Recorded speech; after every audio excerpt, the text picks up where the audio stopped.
Leads us to what are our next steps. We want all of you to earn your professional perceptual rater status. What does that mean? You get a pretty little certificate from Northern Kentucky University. They'll send you, except the nice thing is your name will be there and you will be a professional. It's more.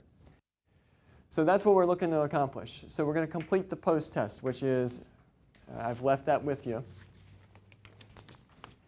And it's the same setup that we've had before. It's going to have a story, and then it's going to have the rubric. The only difference when you're taking your test is going to be when you get finished and you've scored each of the 4 categories, you want to add up the totals of those 4. So if you did 7s all the way down and you had a score of a 28, well, where do I record the answers? Right underneath of that, I have given you the official score sheet that's going to get emailed or faxed to NKU so that they can score this. So if you had scored the very first one a 28, you're going to come to Human Relation Incident number 1 and write down your score of 28.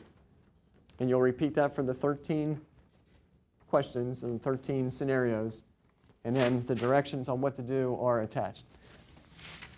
One area of caution, please notice, is that on the score sheet, number 1 is on the left side, and then it switches to number 2 on the right side. We did have an individual that went down, and they did not pass. But once they put their answers in the right categories and then resubmitted, they did pass. So it does make a difference if you go to right like you're supposed to or if you go down. When you're finished, the easiest way to do this is to scan it into a PDF and then email it to Dr. Wasisco. His email address is right on top of here.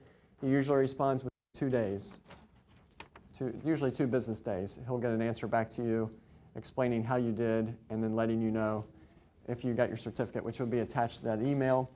One thing that he doesn't do, though, because he uses these materials over again, is he can't tell you which ones you got wrong, and he can't tell you why you got it wrong.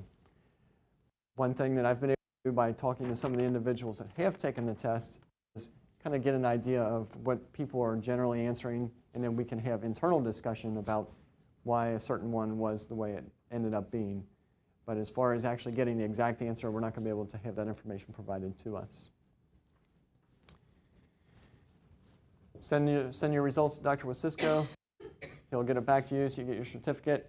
And at that point in time, what you should be able to do is, as you sit on interview panels and you screen applicants and try to make a decision about who am I going to hire for my school, who do I want to teach my kids, you're going to be able to make an inference on their perception, and really their dispositions and just their overall perception, which is hard to do because it's not very concrete.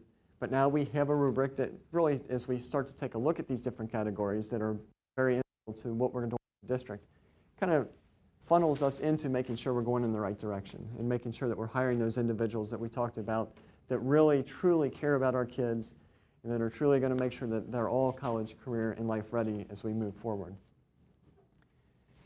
A couple other materials that I've left with you just so that you know why you have them. One of the last things I handed out was an article called The Fourth Factor for Hiring. And the tagline is research, teaching, and service are the big 3, but there's one more criterion interviewers need to evaluate, which is attitude. The article does a really good job of kind of highlighting what we've talked about today. And a couple of the paragraphs I've marked for you with a little star so that you can see the nuts and bolts of what this article is talking about. And it really does a good job of recapping what we talked about.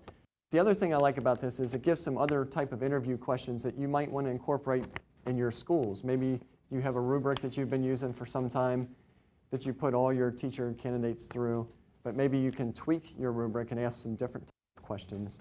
And Dr. Wasisco has provided some of those questions and answers that he looks for and why he looks for the answer that he does. But in addition to that, if you flip back, there's a whole section of interview questions that you can ask based on each of those 4 categories we talked about today. So you have more than just the couple that we've talked about already. You have to choose from. This list is not comprehensive. There's many, many, many more that you could choose from. these are just a few of the ones that you might want to consider, and it might lead to a dialogue in your school about questions that you do want to ask, be modifying questions that you currently do ask. And the very last page that I have in here, every site-based decision-making council member that's at your school goes through this training, but at a very scaled-down version. They have about a half-hour training. Yours was a 2-hour training. It's not really reasonable to expect that we teach them all of this material because of the turnover on that council. They may be gone after a year. But we wanted them to also understand why dispositions are important and give them the ability to measure dispositions. So we've provided them with what's called a disposition quick check. And by answering these questions, they don't have to really understand how to use that rubric as formally as you now understand and that you'll be able to use going forward.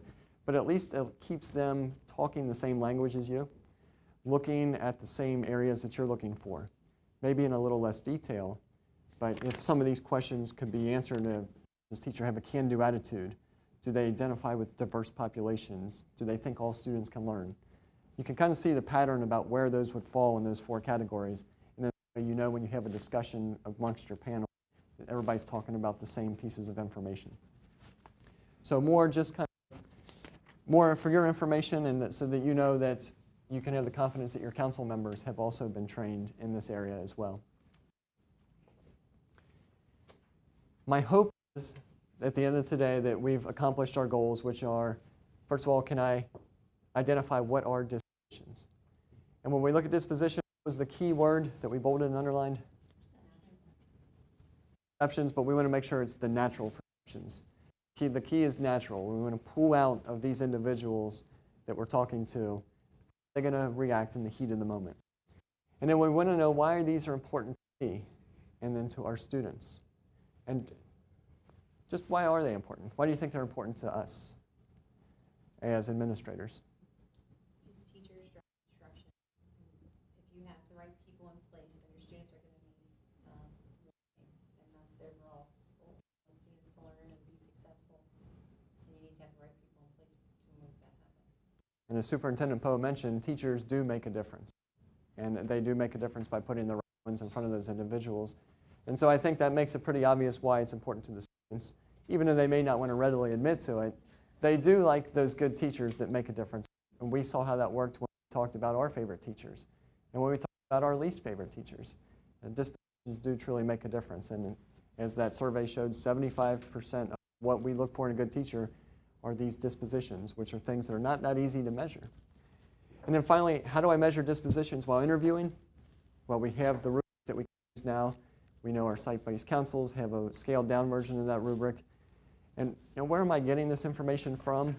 As I mentioned, our district is getting ready to change the questions that get asked to our certified applicants, one of which is going to be the human relations incident, which is that big question that we've been scoring today.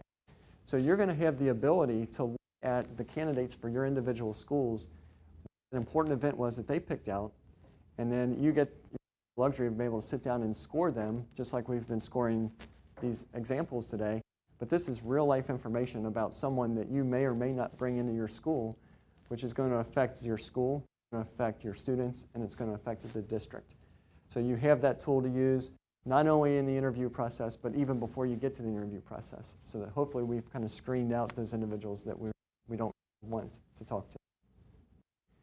So I do appreciate your time today. I know it's a lot of information in a short amount of time, but I think it's great information that's really going to benefit the entire district as we move forward.